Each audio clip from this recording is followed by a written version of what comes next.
Добре дојавте во За или против, јас сум Лјупчо Цветановски. Имам чест денеска мој гостин да биде господин Петар, митрополит Преспанско-Пелагонески Македонска православна црква, Охридска архиепископија. Добре дојдовте. Добре најдов. Владико, едно прашање кое што реално ретко кој се обидува да го чепне во Македонија и во православието општо. Зборуваме за поделбите во православието. Каде е проблемот во овие поделби? Па, можеме малку и како вовет да кажеме обично поделбите каде биле и секогаш биле поделбите во зборуваме за христијанската црква, бидејќи црквата наша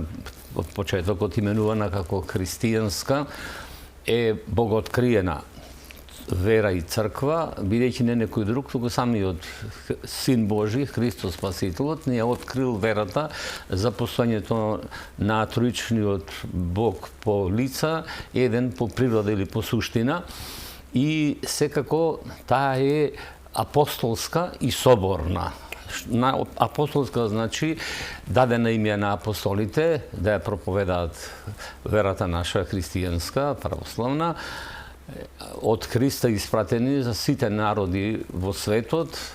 како што рекол Христос, одете и научете ги сите народи, крштевајќи го името на Отецот и Синот и Светиот Дух, и да пазат се што сум ви заповедал, а тоа значи да им се проповеда на нивниот мајчин јазик, што отпосле е главниот проблем,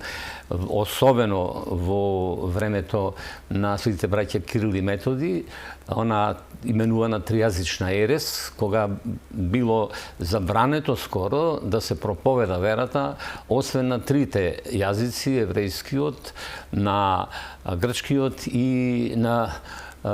латинскиот или јазик. Па така таа бариера ја срушиле светите браќа Кирил и Методи, особено свети Кирил, кога му кажал на папата, зар сонцето не грее за сите народи, зар не рекол свети апостол Павле, ако подобро да кажам 5 збора на разбирлив мајчин јазик, за да имаат браќата полза од тоа, отколку да кажам 1000 збора на неразбирлив јазик, зашто тогаш умот мој се моли, ама браќата немаат полза, па така докажано е дека токму проповедта, мисијата на светите браќа Кирил и Методи, извршена во Моравија и Панонија,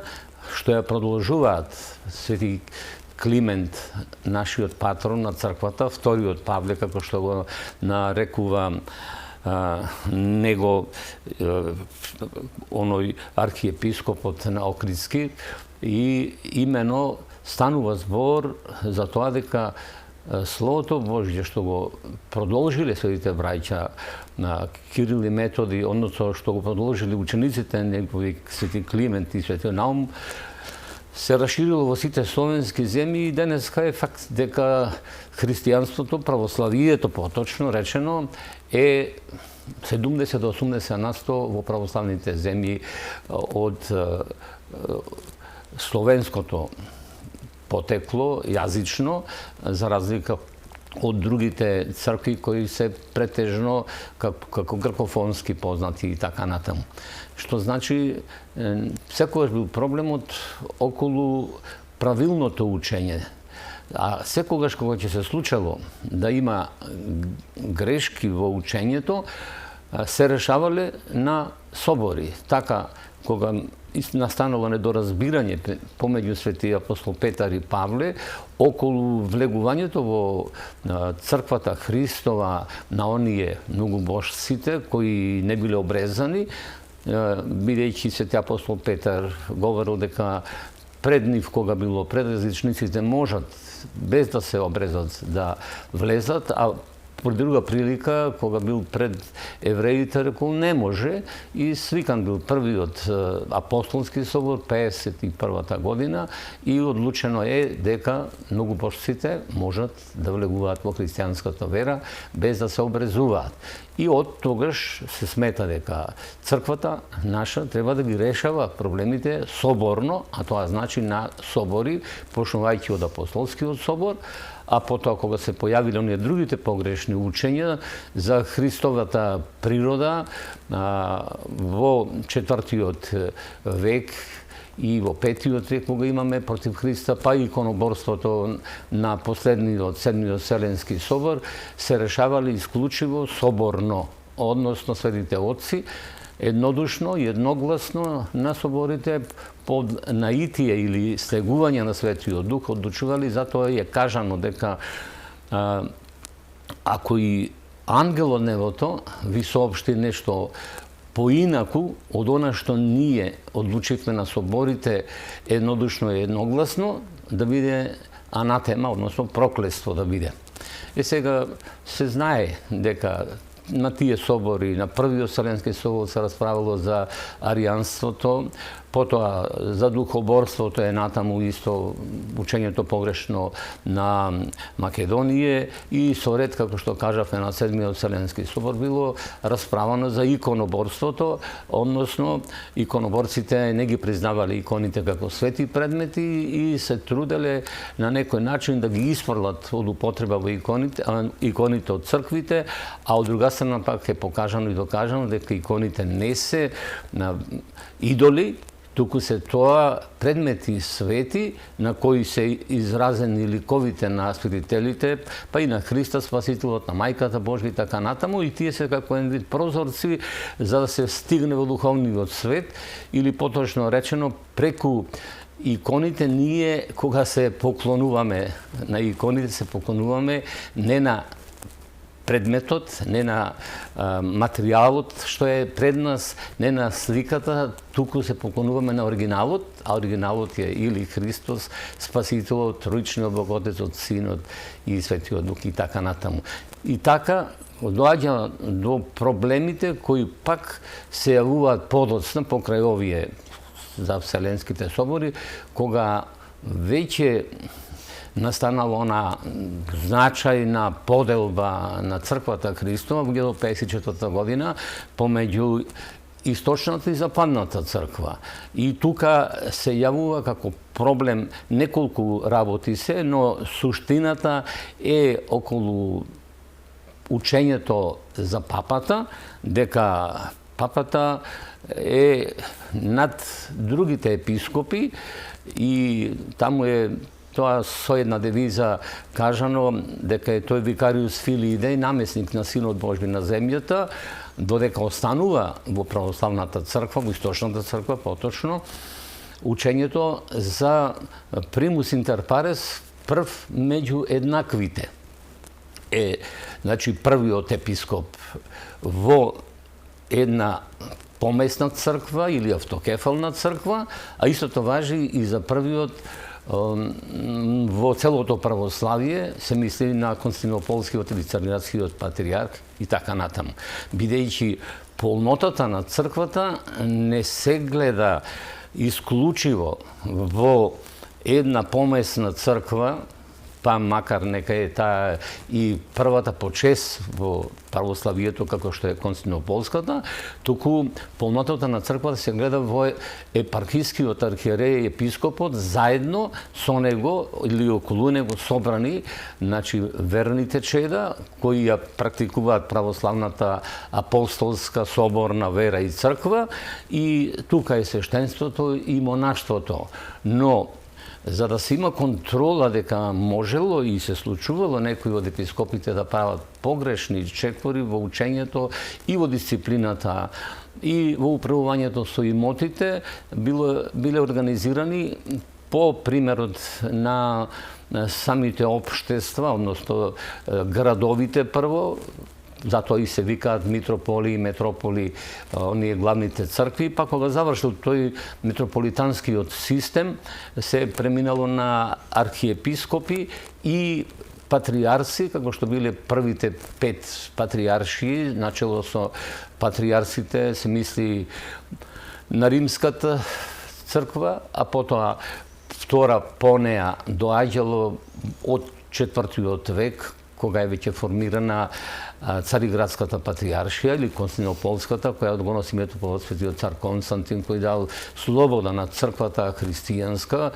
со едиктот во 313 година, и се разбира понатаму следува на некој начин и на другите собори што се случувале, како што спомнавме, да се дојде до единство кога ќе се направило нешто што не е добро, но никогаш не било поставено прашањето до 1954 година за тоа дали првиот меѓу еднаквите има повеќе чест или власт, туку само, како да речеме, таксативно кажано, дека тој е прв само по чест, му се дава чест, затоа што таа црква се смета, историски гледано не е така, бидејќи прва црква, историски гледано, е Ерусалимската црква, која што Христос ја основал, а првиот епископ е Јаков, брат од Господов, и се знае дека тој го свикал и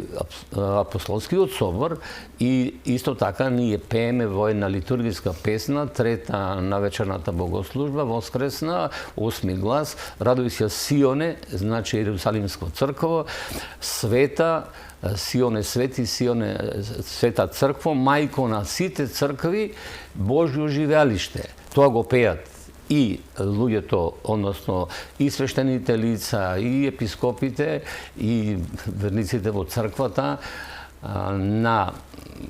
8 глас, кога доаѓа според типикот пењето на оваа песна на вечерната служба, од третата стихира, но во практика се појави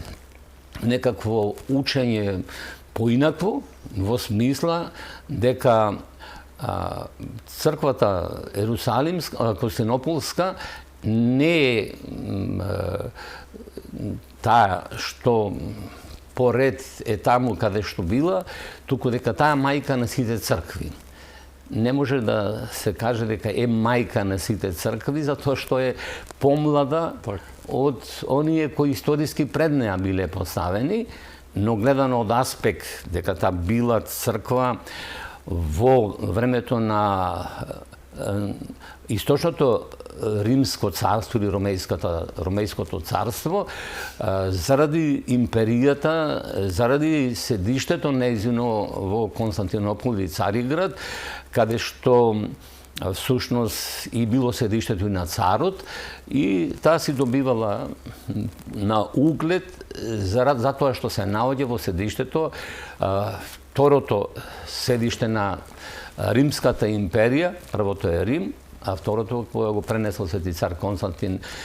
седиштето од Рим во Цариград и така натаму. И сега тоа прашање конечно како такво продолжува се додека не настане она поделба во христијанската црква до 54-та година, и од тогаш веќе Цариградскиот патријарх гледано од аспект дека веќе нема заедништво помеѓу западната црква и источната,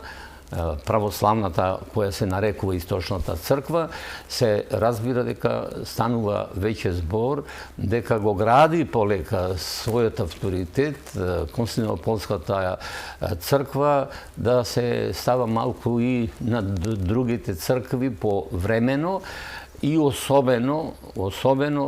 тоа го прави откако биле подчинети тие цркви што биле во составот на тогашната источна Римска империја. Се разбира,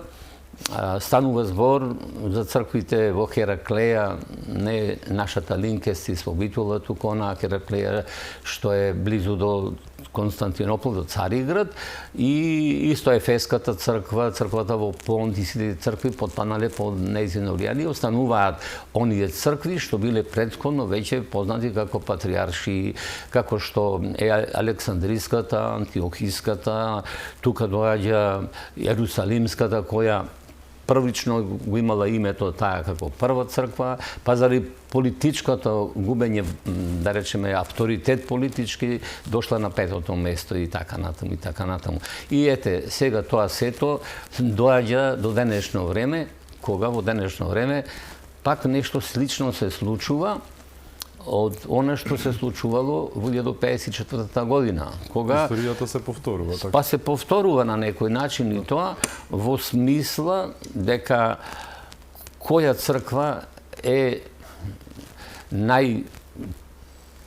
повикана да биде прва црква. Честа на првата црква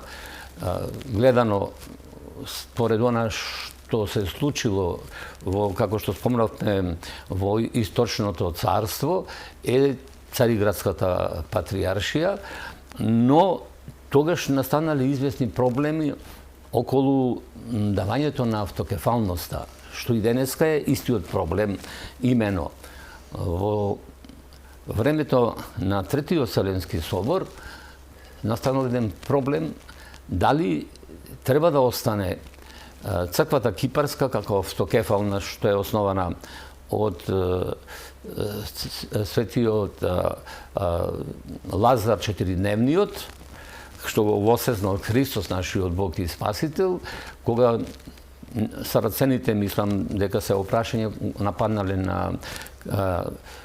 нивниот остров, на нивната територија, и од Кипар тие се пресели на територијата на Антиохиската црква. Антиохиската црква тогаш ставила рака и рекла дека вие немате автокефалност, ве подчинувам. Затоа на Третиот Вселенски собор со осмото правило се кажало дека оваа црква, бидејќи има и апостолско преемство најрано време и дека оваа црква има голем авторитет и не сме, иако е на туѓа територија, не сме да се одземе автокефалноста, и Третиот Вселенски собор ја признал автокефалноста, и сега на некој начин и ние, гледајќи го тој начин на решавање на тие проблеми, сметаме дека се наоѓавме во некаква слична и не да не речам иста ситуација поради поделбата на нашата татковина Македонија, која е поделена во минатиот век и на за време на Втората Балканска војна во 1913 година во Букурешт, и таму се вели дека е поделена на 3, но е поделена всушност на 4 дела, бидејќи најголемиот дел го зема Грција, 51%, вториот дел го добива Србија на територијата на денешна Македонија, но не целосно, и третиот дел и припаѓа на Бугарија, и сега замислете, а еден дел и припаѓа на Албанија, бидејќи 12-та година е формирана Албанија како држава, и во териториите на Албанија припаѓаат делови од Македонија, како што е Горна или Мала Преспа, што ја викаме во Албанија, и исто така села, и па дори до Пишкупеја, кај Дебар, Горно-долно Крчиште, Арбеле, Пасинки, Аргирово, тука и така натаму, сите тие села кои лично сме ги посетиле и сме помагале по распадот на комунистичкиот систем да им помогнеме да си ја задржат верата и така натаму и така натаму. И сега тука да го ова комплетираме, да го заокружиме, ако може така да се рече, дека всушност ние како црква, зборувам за Македонската православна црква, Охридска архиепископија Јустинијана I, дека имаме право на своја автокефалност согласно Четвртиот Вселенски собор, 17-тото правило, кога ќе се формира нова држава, а се формирала нашата држава дури по втората, односно за време на Втората светска војна, и ние веќе постоиме како црква без епископат. И затоа е 58 година свикан собор, и ние сме прогласени сме прогласиле автокефална црква, односно сме се организирале во црква без епископат, и тогаш е направен договор со Српската црква и не признава Српската црква, и 59 година ни дава дури и одлука или томос, можеме да го наречеме, за самостојност со сите белези на автокефална црква, бидејќи кажува меѓу другото дека нашата уставот на Македонската православна црква, односно уставот на Српската црква за епархиите во Народна република Македонија не важат понатаму и сега да не го шириме прашањето, таму постојат две цркви со еден поглавар на двете цркви кој ги обединува. Тоа е преку персоналната унија на тогашниот патриарх Герман. Двете цркви се представуваат и комуницираме со сиот православен свет се до 67-та година, кога практично заради барањето наше за автокефалност настанува тој проблем, кој што конечно се разбира, се откри дека, како што и тврдевме секогаш, дека станува збор за политички проблем. А тој политички проблем е името на нашата црква, името на нашата држава, името на нашата нација, името на нашата посебност во секој поглед. И култура, и духовност, и државност, и нација и така натаму. И тоа веќе еден соседен епископ на соседна црква, поточно на Српската православна црква, на грчки архиерей, кој инсистира зашто го променил ставот, и напише едно писмо и рече: вие цело време притискавте на нас, на Српската црква, за да ние вршиме притисок врз тој народ и врз таа црква. Но еве, во Шамбези, кога сушност на една од тие се православни конференции имало донесено 10 точки околу исто особено околу признавањето на автокефалноста на една црква, и ние сме ги исполниле сите тие 10 точки. И на тој начин Српската црква веќе констатирала и покрај сите поранешни притисоци и, ако сакаме истинно да кажеме, дури и наша отстранување од православната екумена,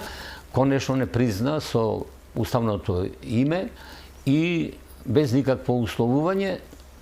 Исто така после следуваше признавање од Руската црква и од другите цркви, дури Романската црква кажа дека врз основа на томосот даден од Српската православна црква и тие не признаваат како автокефална црква, но тука се веќе поделени на тамошните цркви името како ќе го носи нашата црква, и останува прашањето да се договори со Цариградската патриаршија и посебно со сите други цркви како тие нас би не именувале. Ние всушност и немаме толку проблем, тие имаат проблем со нашето име, зашто ние не се именуваме по нешто друго, се именуваме по земјата. Зошто велиме по земјата? Затоа што нашата земја е Македонија. И единствена држава во светот со име Македонија, ако сакаат и со додавката, е ова наша држава. Значи, бугарите го избриша името Македонија. Откако се случи признавањето на нашата црква, го избриша и давањето на тој акт од страна на Царската патриаршија за симнување на така наречената шизма, го избриша името Северна, односно го избриша името Македонија Грција, која претходно ставаше дури свој министер за Македонија и за Тракија, и сега тоа во Реа Елада Северна Грција, и сега значи не постои на друго место никаде име на држава и на земја со Македонија освен ние. Затоа не може да ни се припишува нам она што сегаш ни го припишувале, дури во тој акт што го спомнавме за симнување на така наречената шизма од страна на Константинополската патриаршија, дека ние сме биле етнофилетисти. Никако. Бидејќи, ако зборуваме за етнофилетизам, можеме да речеме слободно дека Цариградската, која треба да се именува секаде Цариградска, но таа се именува пред се грчка. Така е регистрирана и во Австралија, и во Америка, во Канада, и насекаде во светот во диаспората. Понатаму исто Ерусалимската се именува како грчка, Александриската како грчка, па дури и Антиохиската се именува се до скоро, кога почнуваат тие и да кажуваат, односно како почнале веќе да добива своји епископи од нивниот етнос, како етнос од нивниот арапскиот етнос претежно, а инаку тие се единствена црква во која имате многу нации на православни луѓе кои се составен дел на Антиохиската црква. И сега оттаму да заклучиме дека практично нашиот проблем е политички проблем околу признавањето на автокефалноста, но најголемиот проблем што е? Не само на нашата црква, туку на целото православие. Она што го спомнавме на почетокот, се вратиме, околу тоа дали првиот епископ се мисли не само во автокефалната црква, кај нас архиепископот, кај што има митрополити, поглавари митрополитот, кај што се пак тие со од патриаршиско достоинство патриархот, дали првиот во таа црква има чест поголема од другите? Не. Значи, иста е честа, но е прв по честа. Значи, сите имаат иста чест, само тој е прв по честа. Значи, мора некој да биде прв, некој втори, така натаму. А истото важи и за другите поместни православни цркви, едни пењу други, и сега прашањето е која црква на кое место треба да се наоѓа. Очигледно дека признаено е дека прва по чест треба да биде Константинополската црква и натаму се редат како што се редат, но со најновото учење што започна таму еден епископ во Цариградската патриаршија да го шири како професор, тоа беше покојниот Зизи Улас, кој почна да измислува учење дека ние практично во православната црква имаме прв кој што не е прв на еднаквите, како што важи она девизата примус интер парес, прв меѓу еднаквите, туку примус сине парибус, прв без еднакви. И токму тука настана проблемот, кога во 2016 година на соборот во Крит се расправало и меѓу другото таму побарал всушност Цариградскиот патриарх да биде потписник на црквите што ќе им се дава томос. Дека тој е првиот, тој е единствениот потписник, а тие се сопотписници, тоа настана проблем претходно и настана таа поделба, таму не дојдоа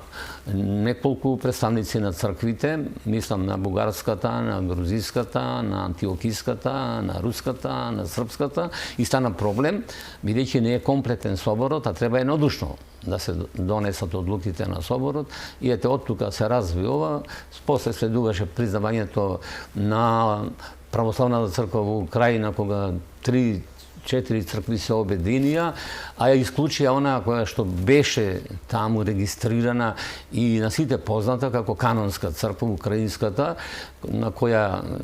е поглавар Онуфри, митрополитот, и сега оттаму, таму се случи после тоа и војната, и еве, тој проблем не заврши таму со тоа, бидејќи наместо да се заврши со единство на црквите таму, и таа што доби автокефалност од Цариградската патриаршија, практично се подели пак, бидејќи еден од тие филарет, оној што беше расчинет од Руската црква, се оддели од нив и прогласи тој патриаршија, и така еве. Тоа е проблемот што го имаме, но обично не се сака да се дискутира за тој проблем и не треба да има во православната црква табу теми за учењето на црквата, особено кога станува збор за догматски учења. И во тој поглед треба да се признае некогаш вината дека сме сгрешиле и да се најде решение да се исправи и да не се вели како што обично се вели дека добро, тоа се случи и назад нема. За се има назад, зашто ете само да си подспомнеме како Ерусалимската црква во 1924-5 таму кога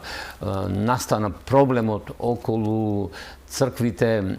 за новиот календар и кои цркви најголемиот дел, особено оние гркофонските што ги именуваме цркви го примија тој календар, ама Ерусалимската црква веднаш потоа, кога има на Велик ден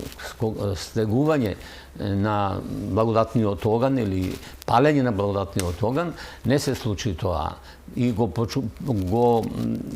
на некој начин тоа го разбраа како казна Божја и тие се вратија на стариот календар, па сега имаме во најново време Полската црква се враќа на стариот календар. Во некои други цркви постои и едниот и другиот календар за да нема поделби, зашто поделбите се страшни по тоа прашање, бидејќи Грција повеќе од 1/3 од црквата загуби со старокалендарците и тоа е болно прашање за сите цркви кои го примија новиот календар. За жал, ние се спасивме од тоа 68-та година, кога се донесе една одлука дека и ние ќе го примеме, но свештенството и народот категорички одби и се заканија и тогаш ние си застанавме на правото и до сега по тоа прашање нема дискусии и сега поделбите, значи, одоаѓаат по ова. Како тоа се одразува кај нас во нашата црква? Се случуваат ли поделби? Дали сме единствени? Еве, името не е проблем. Знаеме многу јасно дека нема никакви одстапки да има околу тоа никогаш, но еве, дали имаме струи поинакви кај нас, но и поделби во однос на сето ова? Видите, што се однесува на ниво на синод, ние не дозволуваме да се случи тоа, макар што во медиумите, во јавноста, од време на време некои од архиереите кажуваат малку поинако мислење од она што сме го донели како став на синодот. Значи, тука мора тоа да го имаме како јасно правило, дека не е битно како некој од архиереите ќе мисли поинаку отколку што е она став на црквата, бидејќи и самиот тој запаѓа во една лоша состојба, да речеме дволичење, тоа се вика дволичење, кога пред сите архиереи заради угледот и достоинството не само во синодот, туку и општо во целата православна црква македонска, како тука во земјата, така и во диаспората ќе го загуби, затоа се случуваат тие нешта, но очигледно дека денеска ние сме ставени во една ситуација, многу тешка ситуација, дека треба не само ние, Македонската православна црква, туку и останалите помесни православни цркви, по прашање на овие погрешни учења за кои веќе стана збор и други некои што се јавуваат, очигледно дека тука има сериозен проблем и црквата треба сега не да се бори против надворешните непријатели, туку да се бори против натрешните непријатели како тоа што било во време на Вселенските собори од првиот до седмиот. Значи, внатре во самата црква се јавувале дури врвни личности, патриарси, како што бил и Диоскор, како што били и други патриарси кои што го загубиле своето достоинство и се нашли во ситуација дека народот ни веќе не ги препознава заради погрешното учење и биле исклучени од црквата, па дури еден од нив токму на Третиот Вселенски собор, иако го свикал соборот, не бил председател на соборот, туку бил свети Кирил Александриски председател на соборот, затоа што тој бил најдостоинствен по учењето на црквата. А пак од друга страна, кога дошла ситуацијата нашата православната црква да биде врбувана да го прими унијатството, со првата унија 1216 година и особено на Флорентинската унија 1438-39 година, таму дури сите представници на црквите што биле во комисијата со Римокатоличката црква, донесено е дека само еден епископ, Марко Ефески, не подпишал и ја спасил православна црква од унијатство, а после оние што подпишале не се вратиле назад во своите цркви и умреле таму, во Италија, во Рим и не знам каде. Мислам, рускиот се вратил па бил убиен поради тоа и така натаму. Така што гледате,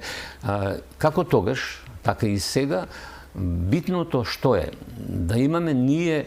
авторитети, луѓе авторитети кои што се, како во црквата, па така можеме речеме и во општеството. Оти без авторитет во една црква да имате луѓе, вие веќе се наоѓате во многу лоша ситуација, да не се знае кај ќе се движи црквата, па исто важи и за општеството и така натаму. Значи, ова е главниот проблем, да се спасуваме. По прашањето на што рековте, дали имаме ние имаме... Проблемот на неказнивост, токму општествен проблем македонски, го имате и вие во црквата како... Сега, кога веќе спомнавте за неказливоста,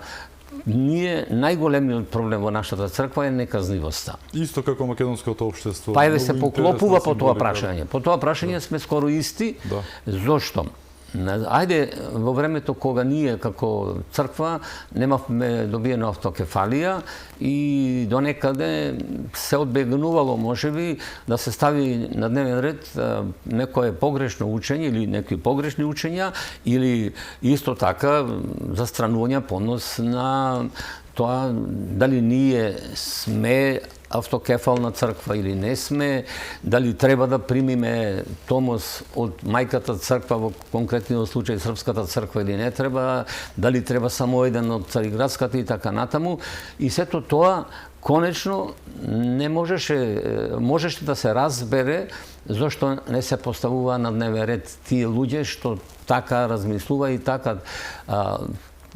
одеа и да не речам вулгарно тераа и така натаму. И сега на крајот што се случува? Се случува дека конечно мора со тоа да се расчисти ако сакаме да имаме здрава црква. Не можете вие во една црква да имате свештени лица кои направиле престапи, а тие престапи се кои не застаруваат, значи кога и да се постават на дневен ред како престап на некого, па дури и посмртно, како што бил со Кирил Лукарис кој учел погрешно, па заради власта што ја имал и влијанието државно во тоа време, никој не смел да го казне, а посмртно бил казнат и екскомунициран од црквата. Така што и сега, кога веќе сме автокефална црква, секој што сгрешил, еве почнувајќи од мене, и се докаже дека има такви престапи за кои треба да го загуби чинот, или направил престап со кој самиот се расчинил, како што имаме случај со еден викарен епископ Партени и така натаму, и тука веќе имате сериозен проблем. Зошто? Прво да се видат треба престапите, од каков карактер се. Ако е престап кој што може да се надмине, заради застарување, тогаш немам проблем, кој ќе застарил, готово. Тој не е од догматска природа. Но ако е од догматска природа и не застарува, тогаш веќе тука не можете ви да преминете преку тоа, или ако е од природа на опстојот на црквата, редот и поредокот во црквата. Ако некој сака да создава парацрковна организација во црквата и во државата, паравојска и така натаму, вие морате да расчистите со тие луѓе и да кажете дека тоа е погрешна работа. Ние имаме свештени лица кои биле и на висока положба, кога велам еден дури архимандрит, кој ја напушти црквата и он сега си се шета по белиот свет, без мантија и така натаму, од друга страна тој не е расчинет и може да се причестува како архимандрит, односно како свештено лице. Имаме свештени лица кои биле расчинети исто така, особено од нашата епархија, во Преспаското-Благовениска зборувам, и во Австралиската, каде што досега 24 на број се расчинети. Одземени им се чиновите. И сега со тие луѓе што правиме? се оди на варијантата као ајде ќе ги помилуваме во ред и да ги помилуваме, ама мора има ред и поредок во црквата како оди тоа помилување. Гледате, кај нас не може да ги помилуваат луѓе што не се за казнување, што се осудени како да се терористи.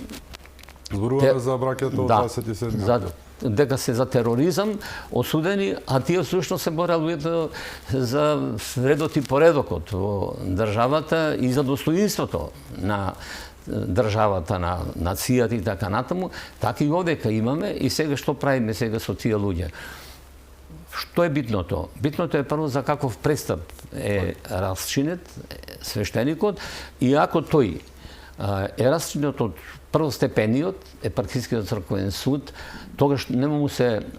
и не се жалел на апелациониот архиепископскиот црковен суд, а не се жалел ни неговиот обвинител, тогаш е рез джудиката работата, односно завршена работа и не може никој повеќе да интервенира за негово помилување, освен ако првостепениот суд кој што го расчинил, побара расчинетиот да биде помилуван и даде оправдувања, се покајал, ги почитувал правилата и така натаму и само по тој основ. Кај нас имаме ние во нашата црква повеќе такви расчинети свештеници на кои веќе не ги исполниле своите права за да можат да бидат оправдани на апелационите судови и за нив не може да биде насилно помилување, некој насилно да ги помилува, а уште натаму пак имавме со еден од Австралија што е расчинет за повеќе престапи, тоа е Јане, сега со цивилно име, инаку Гаврил му е името монашко како игумен. За него има 134 материјални докази. Само за материјалните докази за кои проневерил имот од $217,000 со материјални докази и со сомнеш, бидејќи не пријавувал приходи воопшто од она продавница што ги продавал работите на Срумичката епархија од таму и така натаму, се станува збор за уште 300.000, ма тие не можеме да ги докажеме, бидејќи немаме материјални докази, но предпоставката е врз основа на пописа што е извршен кога врши примопредавање, колку стока е затекната и пресметано по 10 години дека најмалку толку уште направил. И сега мора нашата црква по тоа прашање за тие што се расчинети, вклучувајќи ги овој човек и братството во Бигорскиот манастир, кои што направија два големи упада, а упад во нашата епархија насилно служење и вршење чинодејство, и истото тоа го направи и во самата епархија таму Дебрско-Кичевска, кога уште не погребан блажено починатиот митрополит Тимотеј, да се седне на тронот на кој не смее да седне дури ни првиот човек, поглаварот, на кого чест му правиме при секоја негова посета во нашите епархии, да седи на тронот на митрополитот надлежен епархиски. Тој тоа си го седна и проповеди држеше и сега очигледно дека тоа прашање не може да се мине во дневен ред. И особено поради тоа што цел свет виде тоа како тие правеа така наречени духовни и црковни шарени револуции за да го спречат изборот на сегашниот избран епископ на Дебрско-Кичевската епархија Георги, кој што со ништо не можеме да кажеме дека до денеска дека имал било каква дамка, можеме да се рече дека човекот живееше во светот, но како да е монах, за разлика од нив, кои живеат во манастирите, а белосветски живеат. И така сега, кога таков проблем имате, а тоа се преслика од Австралија, Кога беше за Гаврило на што сморуваме поранешниот или Јане, сега расчинетиот, што и така натаму, знаете какви протести имаше? Постојано, закани со физичко ликвидирање.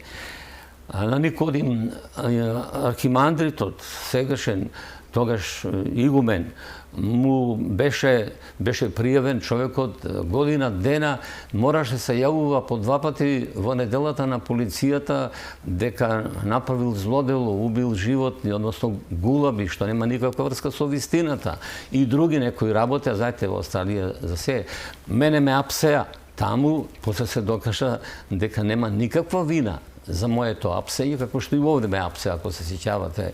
кога требаше да имаме средба со цариградскиот патријарх во Цариград. И на крајот на краиштата сето тоа завршува така, ни крив ни должен човек да биде обвинет, и на крајот на краиштата, бидејќи нема докази за било каква вина, како ништо не се случило, а да ликуваат оние кои што тоа го направиле. Мора да се покаже зрелост, а зрелоста не на црква е во тоа секој да си го најде своето место таму каде што е според онаа народната братството за братство, сирењето за пари. Чисти ако ни се сметките, ќе ни биде долга љубовта. Ама кај нас не се чисти сметките и затоа љубовта не постои. Љубов ќе има секогаш и долга ако сметки се чисти, односно ако секој си се постави таму каде што му е местото согласно учењето на црквата, на Светото писмо, на Светото предание и учењето на Вселенските поместите собори и на светите отци. Имаме уште теми за отворање, ќе зборуваме за перфидните бугарски реакции, за земањето на страна, ќе зборуваме и за она што се случува во световниот дел со приказката за Македонија, ќе зборуваме за секуларноста. Со нас е владиката Петар, одиме со кусиот влог реклами. Вратете се, имаме уште многу информации за вас.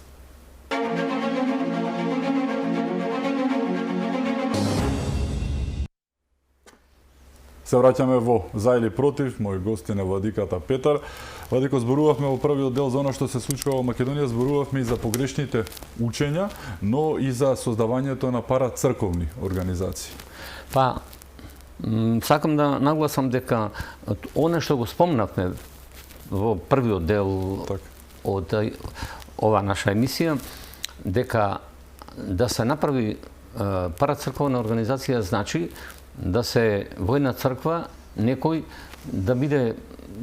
парацрква или на вистинската црква да се јави како противтежа, како црква во црква со други зборови. И затоа секој што ќе навлезе во туѓа јурисдикција, тој мора веднаш да биде казнет или најбрзо што може да биде, зашто во тој случај, според учењето и кажувањето на светите отци, а исто така врвни каноници тоа го велат, како Фидас, грчки каноничар, кој вели, ако некој навлезе во туѓа јурисдикција, во туѓа епархија, или го завземе местото и во епархијата на првиот, тој веднаш треба да биде казнет. Ако не се го стои тоа, во парокија, ако станува збор за парокиски свештеник, во епархија, ако станува за епископ кој влегол, како случајот со Партенија кој влегол во нашата епархија да врши действија, и затоа ние свикавме собор епархиски и на тој собор го осудивме тоа и ќе го доставиме материјалот до Светиот Синод и тој покрај оние 5 други пријави што ги имаме доставено. И сега парацрковната организација се гледа и во тоа што, да речеме, одлуки се донесени на Светиот Синод, да не смеат да извршуваат треби во манастирите, и во ниеден манастир тоа не се случува, освен во Бигорскиот манастир, крштевки, венчавки на синови, па и на големци луѓе, таму се крштевале, таму се венчавале, деца се крштевале на министри, на градоначалници, на не знам што и така натаму. Таму имаше и други некои работи околу сите тие нешта што се случува и никому ништо за тоа. Казните не стигнаа за таквото однесување. Згоро на тоа, И имаме проблем кога, ете, како што спомнавме, има таму и паравојска. Се гледа облечени луѓе кои дефилираат и представа за јавноста е дека не сум јас само духовен владетел овде, доку имам јас заштита и од паравојска, облечени во андарските облеки, како оние што ги убива на Каравангелис луѓето, македонците, како во Загоричани, каде што испеана на песната Народе македонски и така натаму. И сега за сите тие работи и особено вие на својот сајт, а беше дадено наредба од Синодот да се затвори тој сајт, да говорите и да давате постојани информации во име на Македонската православна црква, која е надлежност на црквата, мислења, ставови и така натаму, тоа е страшна работа. И плюс на сите посланија на Цариградскиот патриарх се објавуваат таму, но не и на нашиот поглавар. И така, или пак унижувањето на нашиот поглавар, или незаконско влегување на седница, како што беше случајот во Цариград, меѓу двете комисии на Цариградската патриаршија и на Македонската православна црква, на владиката Партени и на Анатолий, и таму на нашето искажување дека Српската православна црква секогаш не ословувала со Македонска православна црква и како таква ни даде и автокефалност, тој се изјасни таму дека ова наше изјаснување е страшно опасно и дури не е тоа етнофилетизам, туку полошо од етнофилетизам, како да е тоа еден вид национал шовинизам, во таа смисла. Застана против името Македонија, јавно таму. Да, и не само тоа, бидејќи ние упорни бевме во нашето кажување дека ние немаме ништо друго освен името и достоинството наше. И ние кога го споменуваме името, тоа значи дека ние плачеме. На македонски плачеме, на македонски говориме, на македонски кажуваме и треба да не разберете. И вие што не понижувате, им велам, и што не притискате, и што вака се однесувате кон нас, барем имајте разбирање за нашето плачење, немојте, поради тоа што не тепате, да ни браните и да плачеме. На излегувањето од таа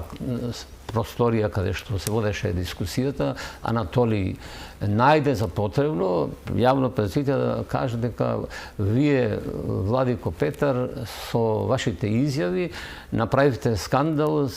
бидејќи заради тоа 30 години уште нема да ни даде автокефалност Цариградската патриаршија.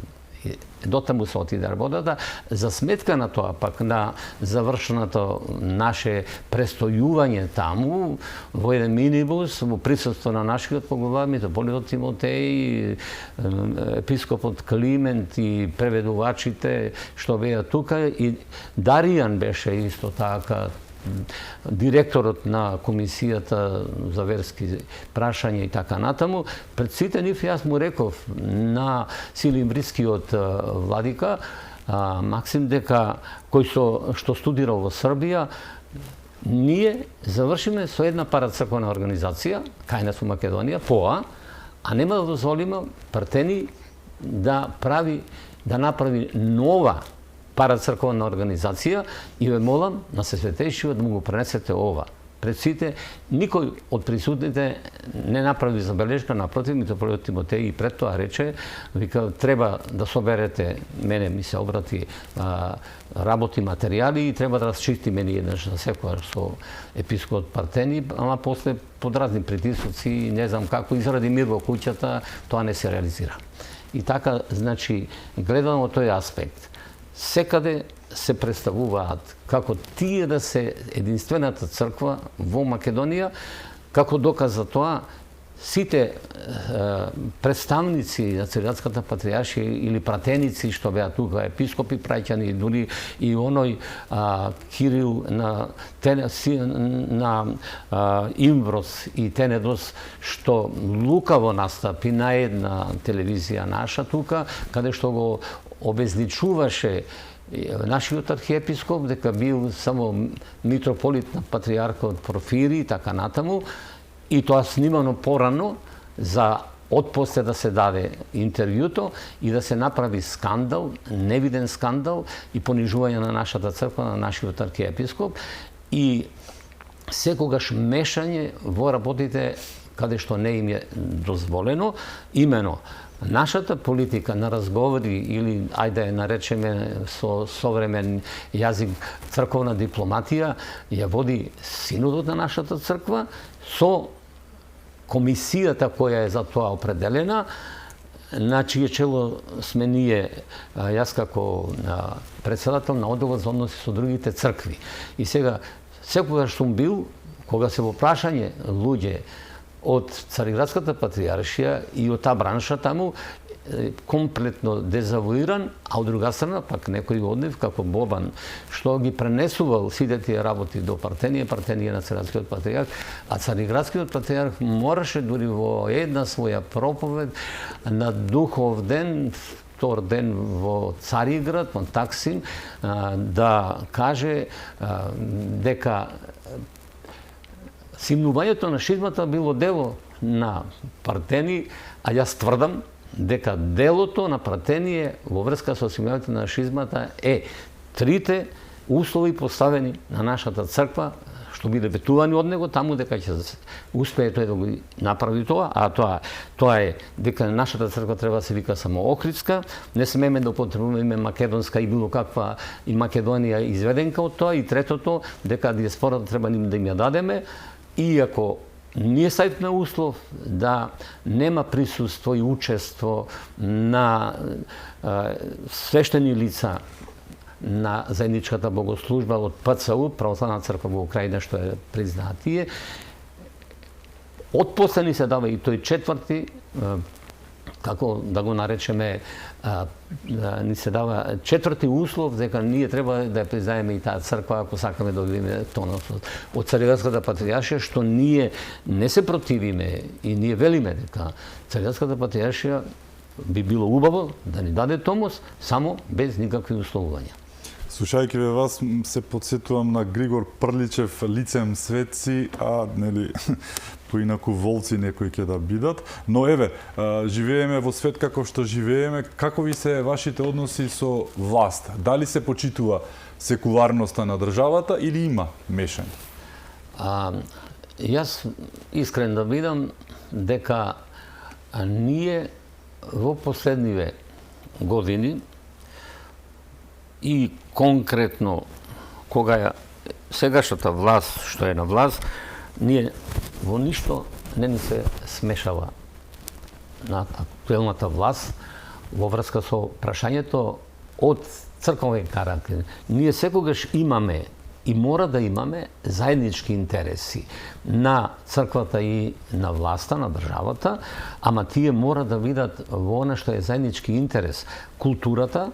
ни е заеднички интерес. Заштита на